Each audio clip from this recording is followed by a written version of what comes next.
It is race day in our nation's capital. President Trump will soon wave the green flag at the start of the Freedom 250 Grand Prix race. We will take you back there when the action gets going. We'll get to some other news for now.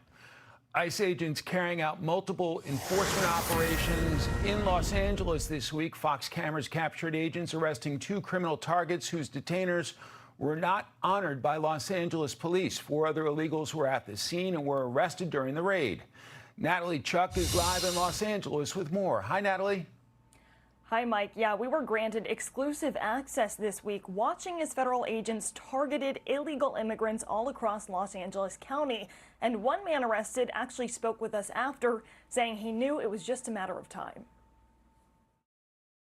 I knew it was going to happen. 43-year-old Ernesto Alejandro Perez Garcia has been forcibly removed from the U.S. at least 4 times. He has a lengthy criminal history dating back to 2003, mostly for drug, alcohol, and driving offenses. He was just arrested again in May for disorderly conduct. If you knew it was going to happen, did you ever think about just self-deporting, going back to Mexico? No, because I don't got nothing over there. Even though my mom and pops are over there, I don't got nothing over there. I go over there, they think I'm from here. And I get treated differently. You know what I mean? So why go through it? Yeah, you saw your picture. Go ahead. Okay. Fox joined ICE agents on the streets of L.A. this week as they tracked down Perez Garcia and another illegal immigrant. These targeted operations are a marked contrast to last year's massive raids that sparked violent protests.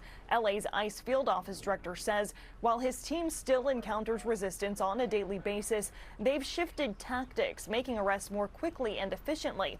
Today, every ICE agent in LA is equipped with body-worn cameras, something the director welcomes. That's good for us because it's going to be transparent to the community and to other members of the public. That shows, hey, this is really what happened out on the thing, not what the alien said what happened or what these community members said what happened. Thursday's operation also resulted in other arrests for men who did admit to being in the country illegally when they were picked up. Mike? Fascinating report, Natalie Chuck. Thanks very much. For more on ICE agents carrying out operations, joining me now is Arizona Congressman and gubernatorial candidate Andy Biggs. Congressman, welcome. Thanks for having me.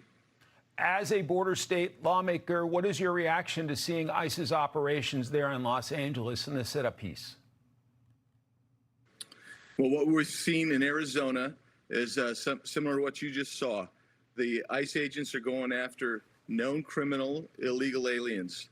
And they're some of the worst people that you can see. I mean, like the guy you just had something like 20 prior convictions or arrests, and we see a lot of that. So that's a great move.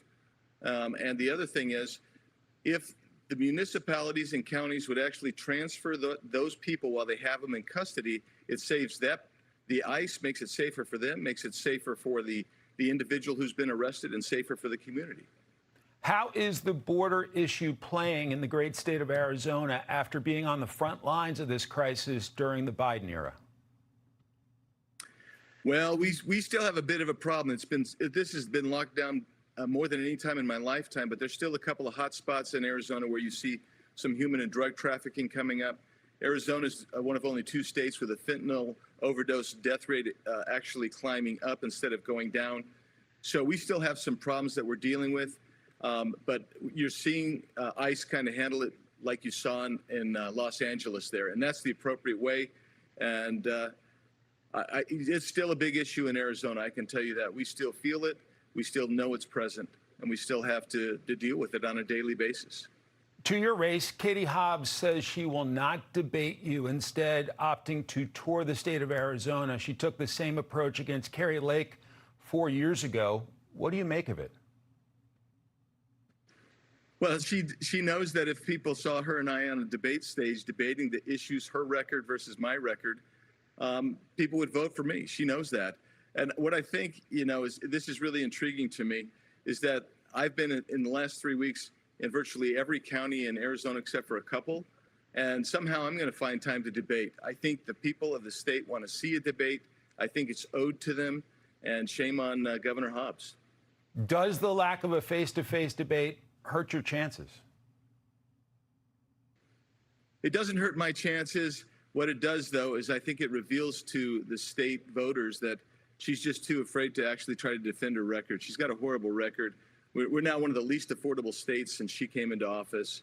We talked about the fentanyl overdose. There's a lot of issues that we could cover there, and she just simply doesn't want to debate. Let's dig into that. What are the top issues in this race, and how are you addressing them in terms of answering them for your constituents? Number one, everywhere I go is affordability. Like I say, we've become one of the least affordable states. A lot of that's due to housing. This governor actually put 2 moratoriums for 3 years, so no houses could be built in the 2 fastest growing areas. And that has driven prices of homes up. And she doesn't want to face that reality. And so we can take care of that through any number of permitting issues that we have going on in Arizona, but we can handle that. Other issues are public safety and the border still, and then public education and choice in education. She's attacked school choice in Arizona, which is really popular here. And in the meantime, she's in bed with the teachers' unions, and people know that. And when they find that out, they're not real happy.